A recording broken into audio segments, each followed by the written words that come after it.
Um parâmetro formal, ele é os parâmetros tal como definido no código da função, e não da chamada da função. Na chamada da função são parâmetros reais, na definição da função são parâmetros formais.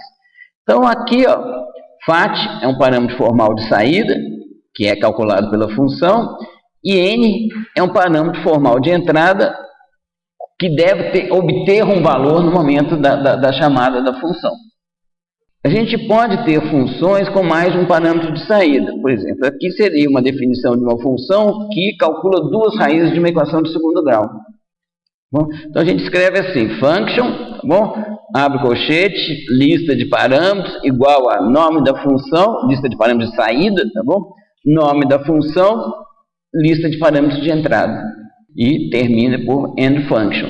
Os dois parâmetros de saída têm que ser calculados pelo corpo da função.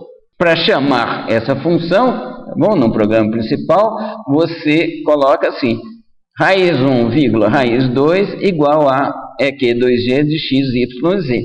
Bom, esse parâmetro real aqui, raiz 1, corresponde ao parâmetro formal, será mapeado, tá bom? No parâmetro formal R1. Esse parâmetro real aqui é mapeado neste aqui, neste, o y no B e o z no C. Quando se chama uma função, bom, os valores dos parâmetros reais de entrada, que podem ser expressões, são copiados sobre os parâmetros formais.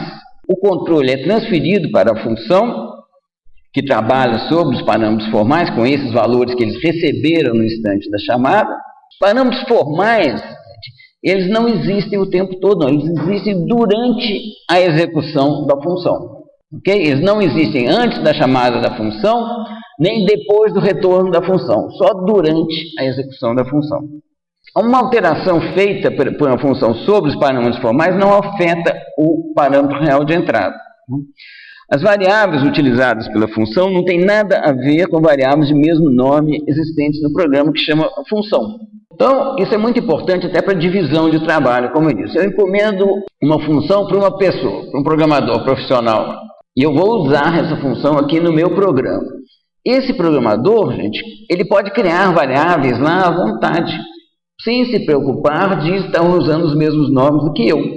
Vocês já repararam que I, N, X são nomes que todo mundo usa para variável. Tá bom, gente? Então a chance dele pôr um nome igualzinho a uma variável minha é grande. Tá bom? Mas como ele está definindo essa variável dentro da função, ela é uma variável local dessa função. Então, apesar de ter o mesmo nome, trata-se de duas variáveis.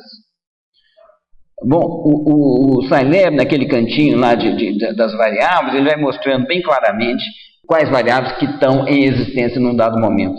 Então, os parâmetros reais de saída, normalmente são termos de uma expressão. Se você fizer aqui y igual a 1 mais seno de x, aqui você tem uma chamada para a função seno de x, que vai calcular um valor que vai retornar aqui para fazer parte do cálculo dessa expressão aqui. Então, você interrompe a execução do programa principal, executa a função e retorna no ponto de chamada do programa principal. Bom, um código pode ser melhor reaproveitado se ele estiver no formato de função. Então, como a gente acha que a gente pode precisar de calcular combinações, vamos fazer aqui uma função chamada combinacóis. Tá bom? Essa função aqui, ó, ela recebe dois parâmetros, n e k, e calcula ncomb, tá? É o parâmetro de saída dela aqui, ele calcula usando uma função, chamando a função fatorial. Bom, o nosso programa principal, então, ele vai ter que ter dois execs, esse para dar conhecimento ao Scilab da existência da função combinacóis, este para dar conhecimento da existência da função fatorial. Depois disso, esse programa principal chama a combinações. A combinações chama por 3 vezes a fatorial. Ou seja, as chamadas são encadeadas. Tá? O programa principal chama essa função, aqui deveria ser combinacóis, gente, está errado, chama essa função de combinações, que chama a função fatorial. Funções podem chamar outras funções, que podem chamar outras funções, num nível de profundidade arbitrário. Vocês podem escolher. O que você pode passar como parâmetro de uma função? O que você pode receber como parâmetro de uma função? Qualquer objeto Scilab. Tá bom? Pode ser um número, pode ser um string, pode ser um array de números, um array de string, um valor lógico, qualquer coisa. Inclusive outra função. O que é interessante para você fazer funções genéricas que trabalham com funções que recebem como parâmetro. Por exemplo, essa daqui, ó, plota pontos, ela recebe como parâmetro uma função x e um vetor y. O que ela faz? Calcula o vetor y como f de x, ou seja, ele está supondo aqui que f é uma função vetorial, que recebe um vetor, devolve um vetor, e faz plot 2D de x e y. Olha aqui como que isso aqui é utilizado. Tá? Eu criei aqui uma função que eu chamei de minha func, tá? Que calcula o vetor y por essa fórmula aqui. Tá? Exp de menos x elevado ao quadrado. Aqui tem que ser ponto circunflexo, tá bom, gente? Para fazer esse quadrado aqui, ponto a ponto. Tá? Elemento a elemento do vetor x. Como que eu uso agora a plota pontos? Preciso do exec na plota pontos, um exec para o minha func.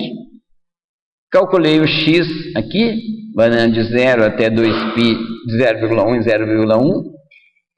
Chamo primeiro a plota pontos com seno, com a função seno, que é essa fornecida pelo Scilab, e o vetor x. Depois chamo a plota pontos com a minha função e o mesmo vetor x. A plota pontos plota qualquer função que ela receber, o que inclui a função seno.